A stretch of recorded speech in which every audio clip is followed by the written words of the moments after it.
사람에 있어서 중요한 것은 자기의 정체성을 아는 것입니다. 내가 누군지, 우리가 누군지 아는 것만큼 중요한 것이 어디 있겠습니까? 오늘 본문에 좀 흥분한 이스라엘 백성들이 자기들의 정체성에 대해서는 정확하게 이해하고 있어요. 4절 상반절에 보면 너희가 어찌하여 여호와의 회중을, 여호와의 회중, 자기들이 여호와의 회중이래요. 그러니까 하나님의 백성이라는 자기 정체성을 분명히 하고 있어요. 그런데 정체성을 아는 게 참 중요하지만 그 정체성에 걸맞는 행동, 삶이 또한 중요하지 않겠습니까? 이 정체성을 못 찾아서 헤매는 인생이 많이 있지만 이것을 찾았는데도 불구하고 거기에 걸맞는 삶을 살지 못하는 사람 또한 많은 것입니다. 우리는 주님의 종이에요. 그렇게 얘기해놓고 종같이 살지 않아요. 자기가 주인 같아요. 우린 그리스도의 신부죠. 정체성이 분명해요. 신부 같은 정결함이 어디 있어요? 성령의 전입니다. 더러운 것 갖다 집어넣으면서 무슨 성령의 전인, 그 정체성을 아는 자라고 할 수 있겠어요? 이 아는 것과 삶이 일치가 되어야 되는데요, 오늘 본문에 이들은 우리는 여호와의 회중이다, 하나님의 백성이다라는 정체성을 갖고 있습니다만은 거기에 걸맞는 삶을 살지 못하고 있어요. 그래서 우리는 오늘의 본문을 통해서 우리 정체성을 다시 한번 새롭게 깨닫고 거기에 맞는 삶이 무엇인가를 교훈받아야 됩니다. 그렇다면 도대체 이 이스라엘 백성이라고 자칭했던 자들이 어떠한 삶을 살았기에 그들의 암과 삶이 일치하지 않은 것일까요? 그들의 삶은 도대체 어떤 것이었을까요? 첫째, 후회입니다. 여러분, 사람이 임종을 앞두고 가장 많이 쓰는 단어가 무엇이겠습니까? 그것은 후회예요. 후회. 호스피스라는 것은 이제 그 사람의 마지막, 특별히 암, 이런 어려운 가운데서 그 마지막을 잘 이제 그 정리도 하고 묵상도 하고 준비도 하면서 떠날 수 있도록 도와주는 그런 자들, 호스피스, 그런 일들을 보는 분이라고 말하고 있습니다. 그런데 일본의 오츠휘즈라는 박사는 1000명의 그 암 환자들을 이제 마지막을 지켜보게 됐어요. 그들에게 가장 많이 들은 단어가 후회예요. 아유, 이렇게 할 걸, 그건 안 했어야 돼, 괜히 했어, 내 인생에 그 일이 정말 너무 가슴 아프고 후회스러워하는 후회라는 단어를 가장 많이 쓰는 것을 알게 되었다는 것입니다. 그런데 오늘 본문에요, 이 자칭 이스라엘 백성, 하나님의 백성이라 하는 자들이 후회하고 있어요. 3절 말씀이 이렇게 되어 있습니다. 우리 한번 같이 읽겠습니다. 백성이 모세와 다투어 말하여 이르되 우리 형제들이 여호와 앞에서 죽을 때 우리도 죽었더라면 좋을 뻔하였도다. 우리 죽었어야 되는데 괜히 살았어, 이건 무슨 고생이야. 후회하는 거예요. 후회. 이렇게 했어야 되는데, 이렇게 하지 말아야 되는데 후회하는 것이에요. 여러분, 모든 인생에게 그리스도인이랄지라도 과거에 아픔이 다 있어요. 또 상처가 있어요. 인생에 굴곡이 있어요. 근데 그것을 가지고 자꾸 묵상해요. 후회해요. 그때 그렇게 하지 말았어야 돼, 내가 괜히 그랬어. 어떡하겠다고요? 그 과거가 다시 돌아오지 않잖아요.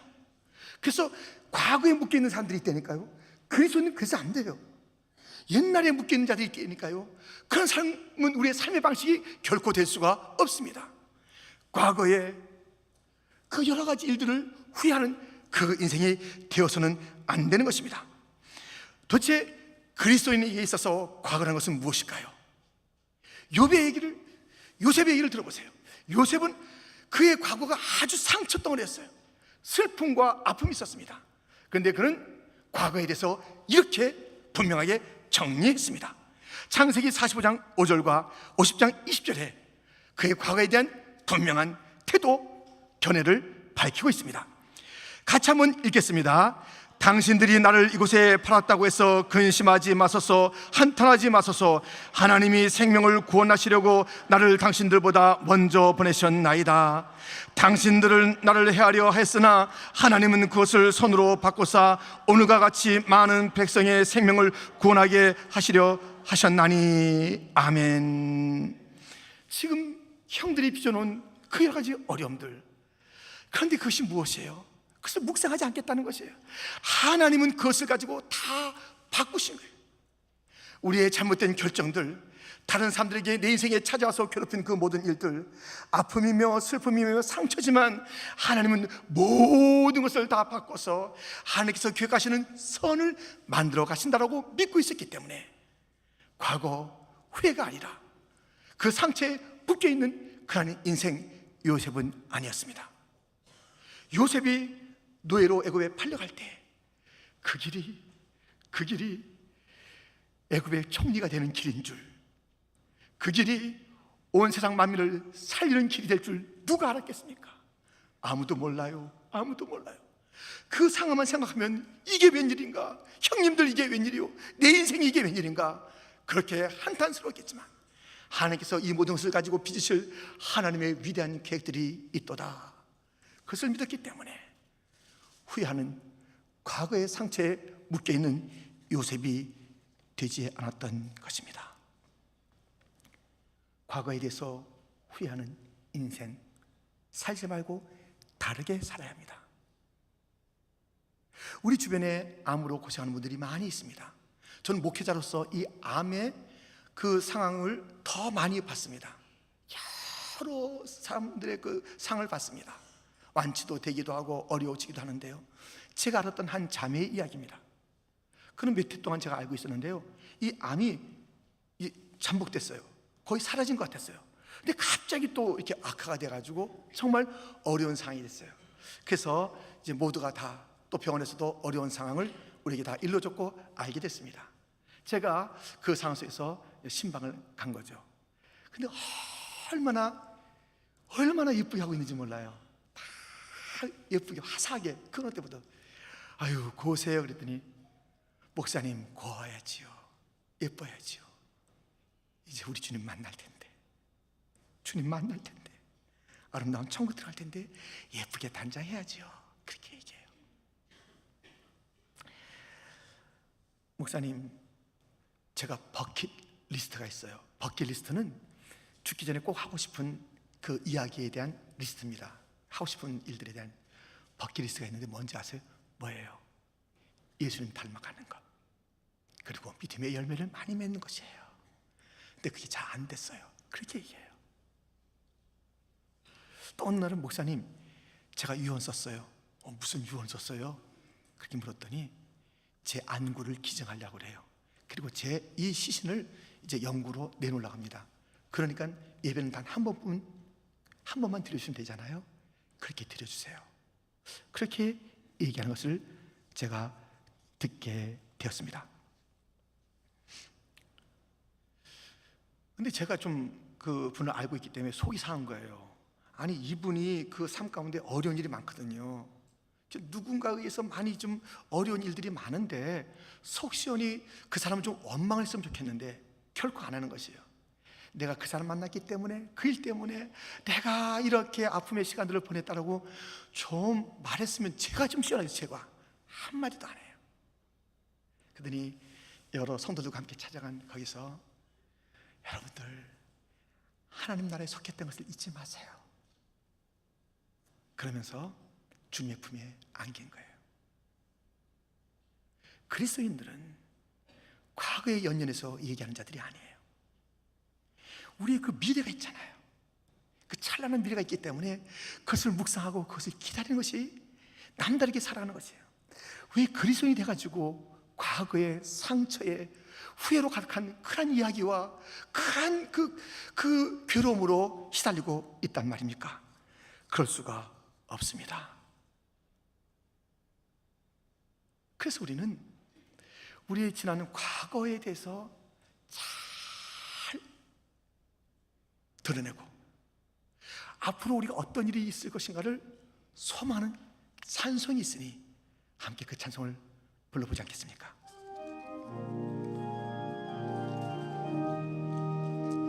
지금까지 지내온 것 주의 크신 은혜라, 한이 없는 주의 사랑 어찌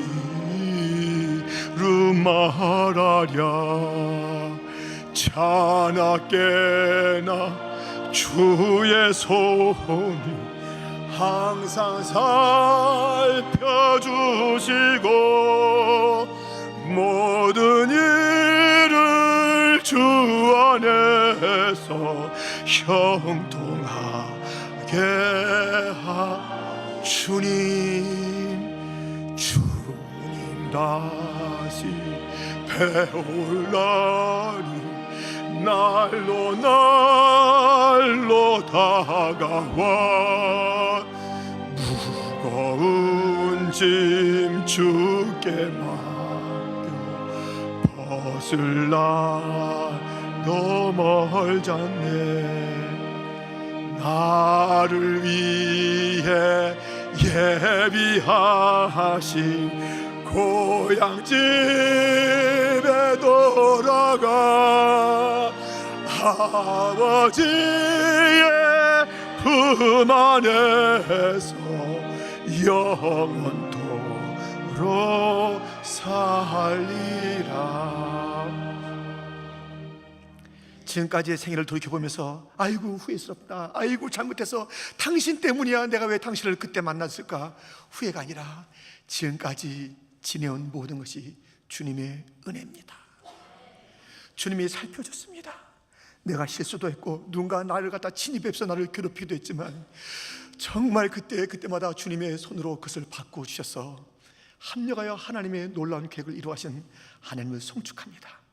저는 과거에 묶여있지 않겠습니다. 주님이 기다리고 계신 영원한 집을 바라보면서 이 무거운 인생의 짐을 내려놓을 그날까지 제가 주님을 사모하며 남은 인생길을 걷겠습니다. 이것이 다르게 사는 그리스도인의 삶이 아닐까요? 후회스럽습니까? 옛날은 오지 않습니다. 그러므로 후회하지 마세요. 기다리세요. 그날이 있습니다. 그날이 있습니다. 그리스도인들은 다르게 삶을 사는 자들이니 후회가 아닌 기다림으로 벅차고 감격해 하는 삶을 사는 자들인 것입니다. 이 자칭 스스로가 하나님의 백성이라 하는 자들이 후회하는 모습을 보였습니다. 이들이 또 그들의 정체성과 다르게 살았던 두 번째 삶은 두려움이에요. 두려움. 이들은 과거에 대해서 후회하더니만 현실의 어려움에 대해서는 너무 두려워하는 것입니다. 4절 말씀 같이 읽겠습니다. 함께 시작.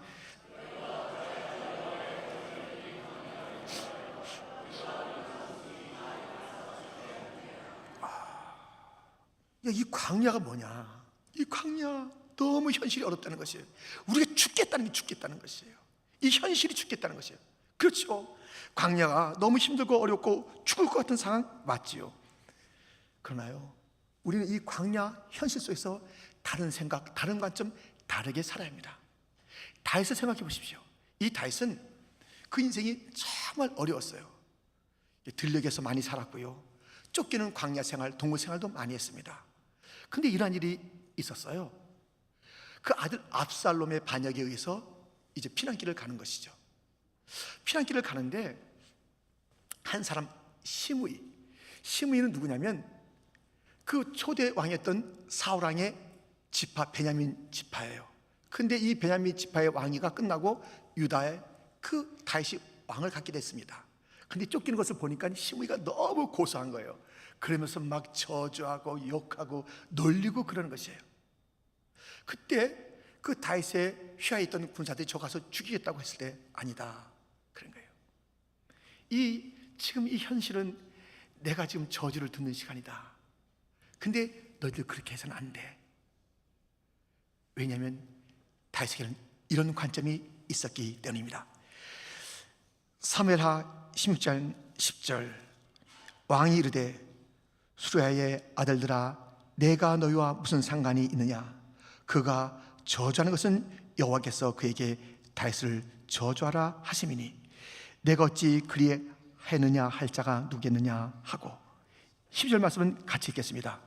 혹시 여호와께서 나의 원통함을 감찰하시리니 오늘 그 저주 때문에 여호와께서 선으로 내게 갚아주시리라 하고, 지금 다윗은요, 야, 그 저주 속에 하나님께서 내게 하시고 싶은 말씀이 있는 거야. 그걸 들어야 돼. 지금 저 입을 통해서 나에게 지금 하나님께서 하시는 말씀을 그것을 들어야 돼. 현실이 어렵다고 이것을 외면하고 이것을 지워버리려고 하고 이걸 고통스럽다고 그러고 두려워해서는 안 되는 것이에요. 다윗은 이 현실 속에서도 하나님의 음성을 듣는 것이에요. 그리고 내가 지금 힘이 어렵지만 주님께서 오늘의 이 아픔을 아시고 바꾸신다고 그랬죠. 바꿔주실 거야 하는 그러한 기대감과 믿음을 갖고 있는 것을 보게 됩니다. 현실의 어려움 속에서 두려워하고 죽겠다고 그렇게 우리가 아우성 칠 것이 아니라 그 속에서 할 일이 있다니까요. 여러분, 에스겔 33장 30절 상반절은 이렇게 되어 있습니다. 여호와께로부터 무슨 말씀이 나오는가 들어보자. 여호와께로부터 무슨 말씀이 나오는가 들어보자. 지금 이 현실이다, 나에 대한 저주다, 너무나도 비바람이 세다, 힘들다, 여기서 여호와께서 무슨 말씀을 하시는지 들어보자. 이것이 다윗의 태도였습니다. 여러분, 우리가 끊임없이 가져야 될 태도, 그것은 무엇이냐면 여호와께서 무슨 말씀하시는지 들어보자. 오늘 여러분이 왜 나왔습니까? 여호와께서 나에게 무슨 말씀하시는지 들어보자. 이것이 해야 합니다. 여호와께서 저 강단을 통해서 무슨 말씀을 하시는지 들어보자. 얘들아, 이리 와라. 우리 가정이 지금 어렵게 됐구나. 이 어려움 속에서 여호와께서 우리에게 무슨 말씀을 하시는지 들어보자. 말씀을 펴라. 예배를 드리자. 여호와의 말씀을 들어보자. 여보, 당신이 실패했고요, 사업에 실패했고요, 여기서 여호와께서 무슨 말씀하시는지 한번 들어보죠. 당신 아프구나. 여호와께서 이 아픔 속에서 무슨 말씀하시는지 들어봅시다. 성도들이여, 우리 교회가 시련이 있습니다. 지금 여러 가지 고통이 있습니다. 여호와께서 분명히 무슨 말씀하실 말씀이 있어서 이 고통을 주었으니 무슨 말씀을 하시는지 귀를 열고 들어봅시다. 온 백성이여, 이 시대가 어렵습니까? 여호와께서 무슨 말씀하시는지 들어야 길이 있습니다. 여호와께서 무슨 말씀을 하시는지 들어야 합니다. 거기에 길이 있는 줄 믿습니다. 거기에 답이 있는 줄 믿습니다. 거기에 소망이 있는 줄 믿습니다. 그 모든 환난과 어려움 속에서 여호와께서 도대체 무슨 말씀을 하시려고 이러한 광야와 이러한 비바람을 주었는지, 비바람만 바라보고 그 소리만 듣고 겁내고 죽겠다고 하지 말고 거기서 하나님의 음성을 들으십시오. 하나님은 말씀하십니다. 어떨 때는 비바람 속에서 너 잘하고 있는 거야, 너 잘하고 있는 거야.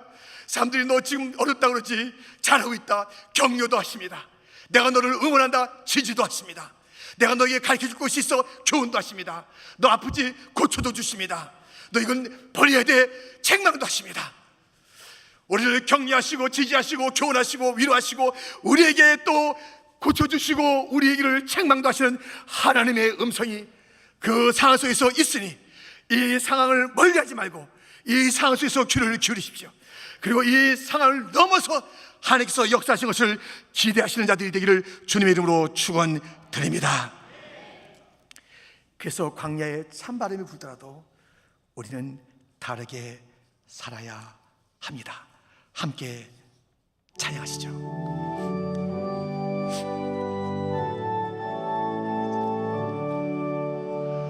광야에 찬바람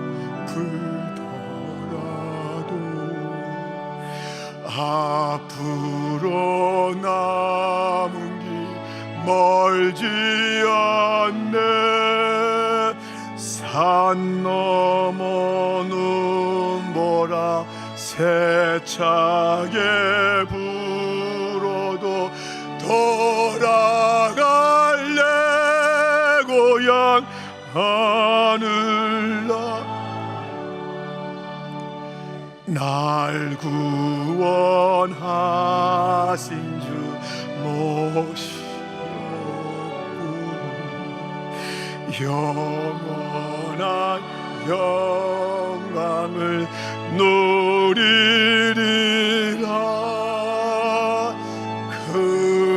그리던 성도들 한자리 만나리.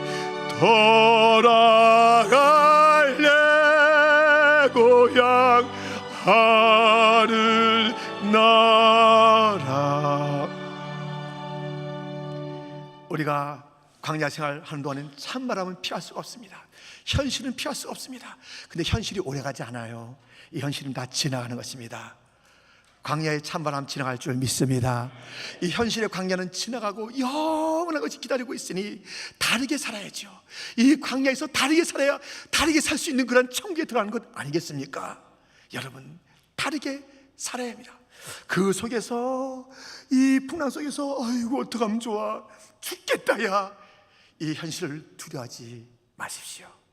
가야 합니다. 제가요,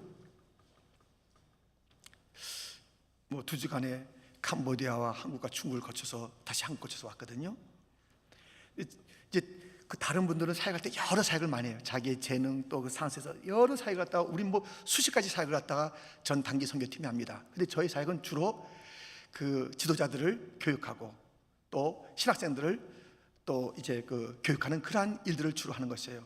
제가 캄보디아에서 지도자들을 향해서 이제 메시지를 전할 때요, 통역이 있어요. 다 통역을 하는데, 제가 그 상황에 적절한 그런 그 이제 상황이라고 생각해서 얘기한 게 있어요. 근데 그게 한국의 속담이에요. 그게 뭐냐면,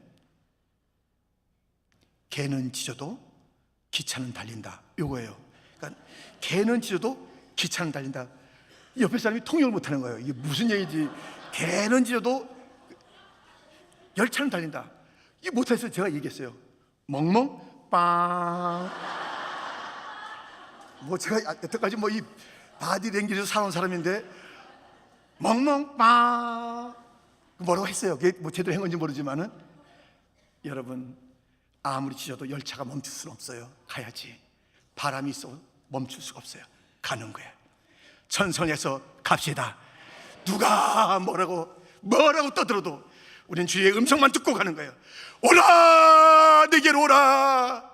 주님의 음성을 듣고 나가는 우리들, 현실의 어려움이 있다 할지라도 그 속에서 들려주는 하나님의 음성을 들으며 하나님을 신뢰하며 이 풍랑이 지나 저 영원한 나라로는 가리라 믿음으로 나가는 그런 자들이 다 되기를, 다르게 살아가는 자들이 되기를 주님의 이름으로 축원드립니다. 지금 이스라엘 백성들이 자기들은 하나님의 백성이라 해놓고 과거에 대해서는 후회하고 현실에 대해서는 두려워하는데 또 이러한 삶을 살았으니, 세 번째, 불평이에요. 불평의 삶을 살아요. 불평을. 지금 애굽에서부터 나오고 그 하나님께서 인도하시는 그 모든 과정, 그리고 그 모든 지금 빚어지는 것들을 가지고 지금 불평, 불신, 원망하고 있는 모습을 보게 됩니다. 이것은 모세에게 하는 것이 아니라 사실은 하나님에게 하는 것이에요. 5절 말씀은 이렇게 되어 있습니다. 우리 한번 5절 말씀을 같이 읽겠습니다. 너희가 어찌하여 우리를 애굽에서 나오게 하여 이 나쁜 곳으로 인도하였느냐? 이곳에는 파종할 것이 없고 무화과도 없고 포도도 없고 송유도 없고 마실 물도 없도다. 왜 우리가 다 애굽에서 나오게 했냐는 거예요. 왜 구원했냐는 거예요. 왜 구원했으면 좀 멋진 데로 데려가지 왜 이런 나쁜 곳으로 왔냐는 것이에요. 이게 뭐예요? 나쁜 하나님이라는 거예요. 나쁜 하나님. 괜히 우리 거기만 있었어도 되는데 여기 오니까 뭐 파종할 것이 없어, 무화과도 없어, 포도나무도 없어, 석류도 없어, 마실 물도 없어, 다 없어, 다 없어. 나쁜 하나님, 그렇게 말하는 것이에요. 아, 이러려고 우리 갖다 인도하셨습니까? 참 나쁘시네. 이러는 거예요. 이러는 거예요. 지금 이들이 그 하나님을 좋고 나쁘고 그 말하는 그런 기준이 뭐냐면, 자기들이 원하는 것을 주느냐 안 주느냐. 주면 어이구 좋은 하나님, 안 주면 나쁜 거예요. 이게 다 또 물질적인 것이에요.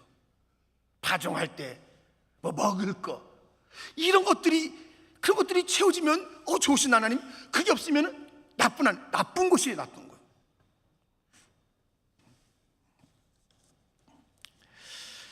하나님 나빠요?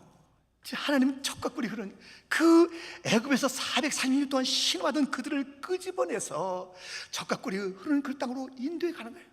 그리고 그들에게 지금 있는 게 있잖아요. 뭐가 있어요? 불과 구름 기둥이 있잖아요. 만나가 쏟아지고 있는 그 기적, 홍해가 갈라지는 그 놀라운 기적들을 지금 그 보고하면서도 지금도 이 몇 가지가 없다고. 없어요. 나빠 이렇게 말하고 있는 것이에요. 근데 이 똑같은 상황 속에서 다른 노래를 부른 자가 있습니다. 이 노래는 누가 불렀을까요? 비록 무화과 나무가 무성하지 못하며 포도나무에 열매가 없으며 감람나무에 소출이 없으며 밭에 먹을 것이 없으며 우리의 양이 없으며 외양간에 소가 없을지라도 나는 여호와로 말미암아 즐거하며 나의 구원의 하나님으로 말미암아 기뻐하리로다. 주 여호와는 나의 힘이시라. 나의 발을 사슴과 같게 하사 나를 나의 높은 곳으로 다니게 하시리로다. 이 노래는 취하는 사람을 위하여 내 수금에 맞춘 것이니라.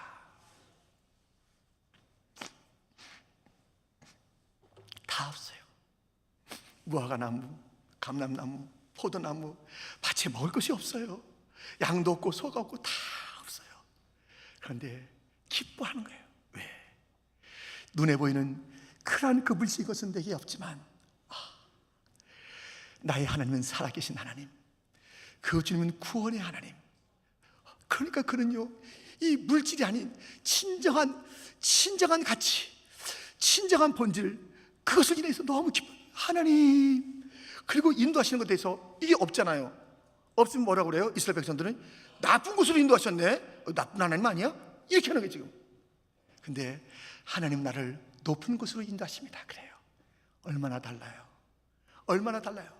무엇이 없으니까는 나쁜 곳이라고 그래요. 근데 없는데도요, 나를 높은 곳으로 인도한다고 하박국 선지자가 말하고 있어요. 하박국 선지자도 원래는 좀 삐딱했습니다. 잘 따졌어요. 하나님, 도대체 어쩌자고 우리가 이렇게 당해야 합니까? 좀 말씀 좀 해보세요. 이렇게 진짜 말씀 좀 해보시라고요. 또 이해가 안 가네. 하나님이 왜 우리가 또 이렇게 취급하십니까? 하나님 좀 뭐 하시는 거예요? 이렇게 따졌어요. 이해가 안 된다고 그랬어요. 근데 그가 관점이 바뀐 거예요. 그게 어떻게 관점이 바뀌었냐면, 종교개혁이 일어났던 그 말씀, 오직 의인은 믿음으로 말미암아 살리라, 로마서에 있는 그 말씀이 이 하박국에서 이 장에 있는 말씀이에요. 그것을 가지고 로마서에 기록한 것이에요. 거기 의인은 믿음으로 말미암아 살리라. 믿음? 눈에 보이는 것이 아니라 믿음? 그런데 바로 그 하박국 2장 14절에 오늘 우리 찬양다 부른 찬양, 물이 바다를 덮은 같이 여호와의 영광을 인정하는 것이 온 세상에 가득하리라, 그 말씀을 들은 거예요. 그러니까 이 눈에 보이는 요것이 아니에요. 더 큰 그림, 하나님의 빅픽처를 갖다 보게 된 거예요. 믿음으로 보게 된 거예요. 그러니까 그의 생애가 바뀐 거예요.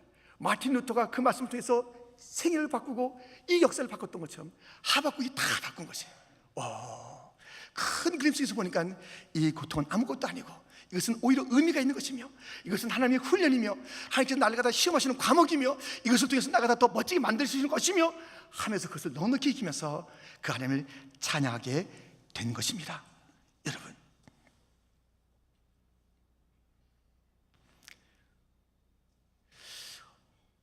어쩌자고 내가 없는 것만 가지고 묵상하십니까? 뇌성마비 시인 송명희 씨는 이런 노래를 했어요.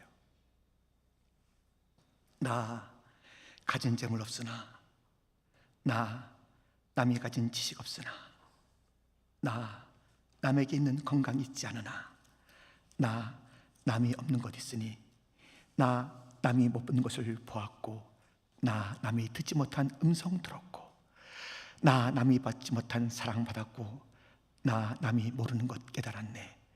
공평하신 하나님이 나 남이 가진 건 나 없지만 공평하신 하나님이 나 남이 없는 것 갖게 하셨네. 없는 것 있다니까요. 많이 못 배웠어요. 건강도 없어요. 뭐 여러 가지 없어요. 근데 그는 부유했어요. 자기가 가지고 있는 것을 계산했거든요. 하나님의 사랑, 그 하나님께서 함께 하심, 이런 너무나 소중한 것 때문에 그는 감격하며 감사하는 삶을 살았습니다. 지금 감사하셔야 돼요. 지금 만족하셔야 돼요. 여러분, 뭐가 지금 부족해서 좀 하나님이 얹지 않으신 분 계세요? 하나님이 왜 하필 나한테 이렇게 취급하실까? 여기 있는 것처럼 나쁘다는 말은 안 해도 하나님 좀 섭섭한 건 있네요. 왜 나를 잊으셨어요? 왜 나에게 이렇게 대화하시냐고요. 이렇게 하면서 하나님에 대해서 좀 그 못마땅한 그런 태도가 우리의 태도 아닙니까? 목사님 그러지 마세요. 난 그런 적 없어요. 범사에 감사하지 않으면 그런 것과 똑같은 거예요. 모든 것에 감사하지 않고, 내가 요 사업만 풀리면, 내가 요 문제만 해결되면 감사할 텐데 아직까지는 좀 그래요, 좀 그래, 이거 다 하나님 나쁘다고 표현한 것의 다름이 아닙니다. 하나님 나쁘세요. 하나님 아버지의 마음이 얼마나 아팠겠어요. 저 신음하던 이스라엘 백성들을 애굽에서 끄집어내서 젖과 꿀이 흐르는 그 땅으로 인도하시는 그 하나님에게 나빠요, 그래, 나빠요. 얼마나 마음이 아프셨겠어요. 수시로 그래, 수시로 이게 없다 저기 없다. 여러분 지금 뭐가 없어서 그렇게 못마땅하십니까? 정말 없으신 분들은요, 저하고 이거 끝나자마자 오늘 저하고 한번 병원에 가자고요. 여기 중환자실 한번 돌아보라고요. 눈도 못 떠요, 먹지도 못해요, 호흡도 못해요, 앉지도 못해요, 눕는 것도 고통이에요. 그러면서 거기서도 오늘 주일이지 하면서 찬송하는 자들이 있어요. 우리의 그 함께 했던 그런 형제자매 중에 지금 저 너시홈이나 병원에 있음에도 불구하고 거기서 목사님 찾아가면 제가요 1, 2, 3, 4부 예배를 위해서 기도해요, 우리 성도들 위해서 기도해요, 목사님의 사역을 위해서 기도해요, 내가 기도하는 거 잊지 마세요. 그는 걷지도 못하지만 계속 감사하는 것을 보게 됩니다. 무엇이 못마땅합니까? 그렇기 때문에 하나님 나쁘다고 직접 말은 안 하지만은 하나님께서 마치 나쁜 분인 것처럼 그 사실은 하나님을 찬양하지 않냐고, 그 하나님을 기뻐하지 않냐고, 주님이 주신 구원을 소중히 여기지 않냐고 그렇게 살아가고 있단 말입니까? 우리 주님께서 그 아들 독생자를 십자가에 달려 죽게 하시면서 우리를 지금까지 인도하신 그 하나님은 선하신 하나님인 줄 믿습니다. 우리를 사랑하신 하나님인 줄 믿습니다. 그 하나님이 나쁘세요? 나쁘세요? 그 기준을 가지고 내게 이것이 있으면 좋으신데 이것을 안 해주니까 좀 나쁘고요, 섭섭하고요, 좀 감사가 내가 좀 제대로 될 수가 없어요. 하나님 좀 해결해 주시든가, 그래서 내 찬양을 받으시든가. 지금은 내가 찬양을 갖다 힘있게 할 수가 없네요. 나도 힘들어요, 나도. 그런 적 없습니까? 그런 적 없어요? 하나님을 나쁘다고 한 적 없냐고요? 선하신 하나님, 사랑의 하나님, 의로우신 하나님, 공의의 하나님, 진리의 하나님, 자비의 하나님, 용서를 하시는 그 하나님, 그 하나님이 나빠요? 그 기준이 뭐예요? 내가 없는 요것 때문에, 내가 없는 이 말씀물이 조금 없다고 무엇이 더디더라고, 이것이 지금 당장이 없으니까 그렇게 하나님을 원망하는 삶을 살고 있는 것 아닙니까? 정체성은 하나님의 자녀라 해놓고 하나님께서 모든 것을 다 이끌어 가실 터인데 은혜 아니면 나는 아무것도 아닌 존재인 것을 알음에도 불구하고 이것이 없다고, 이것이 좀 부족하다고 하나님 또 원망하는 이스라엘 백성들의 반박이가 우리가 아닌가요? 그렇게 살아서 되겠어요? 우리 인생을 그렇게 살아서 되겠냐고요? 감사를 미루지 마세요. 감사해야지. 이 더운 여름 지나고 이번 추수 감사절 때문에 내가 확실하게 감사한다, 그거 감사하는 게 아니에요. 또 추수 감사절 돼보세요. 올해는 내가 좀 힘들다, 내년에 모아서 한다. 참, 뭐 감사가 모아서 할 게 감사가 아니래. 매 순간마다 범사에 감사하라. 어떤 상황, 어떤 환경, 어떤 관계가 있다도 감사. 주님께서 이것으로 인도한 것이 아름답습니다. 길 하박국 높은 곳이라고 그랬어요. 이것이 세상을 정복하는 길이라고 그랬어요. 이것이 정말 내가 정말 저 높은 곳을 향해서 나가는 그런 길이다. 이 광야 같은데도 이것이 멋진 곳입니다. 아름답습니다. 한 사람은 하나님의 인도하심을 아름답다고 그랬고, 이 한 무리는 하나님의 인도하심을 나쁘다고 그랬고, 한 무리는 이것이 없어 불평을 드렸고, 한 사람은 없지만 있는 것이 더 많으니 진짜가 있으니 그 왔다가 사라지고 그 풀과 같이 쓰러질 것이 아니라 영생이 있고 하나님이 계시니 믿음 있고 하늘에 평강 있고 기쁨이 있으니 나는 감사도다. 그렇게 노래하며 살아가는 자들이 있는 것입니다. 다르게 살아야 되는 거 아니겠어요? 똑같은 상황이지만, 물질이 지배하는 그런 상황 속에 사는 현실에 있지만, 우리가 지옥과 다른 천국의 삶을 살려면 여기서부터 다르게 살아야 되는 거 아니겠습니까? 여기서부터가 천국 생활을 체험하고 맛보며 누리고 그 천국에 사는 자처럼 당당하고 담대하고 감격으로 살아야 되는 것 아니겠습니까? 과거에 대한 후회로 살지 맙시다. 과거는 안 돌아와요. 과거를 바꾸시는 하나님을 신뢰하며 미래를, 천국을 보고 살아갑시다. 현실에 대한 두려움으로 살지 맙시다. 현실 속에서 들려오는 하나님의 음성을 들읍시다. 하나님을 신뢰, 노래합시다. 여러분, 없고의 불평과 불신의 노래를 그만 부르시고, 없으나 나는 진짜가 있도다. 할렐루야. 그 주님을 찬양하는 다른 삶을 살아가는, 그렇게 살다가 영원히 지옥과 다르고 이 땅과 다른 천국, 그곳에서 주님을 새 노래로 노래합시다. 하나님 아버지 감사합니다.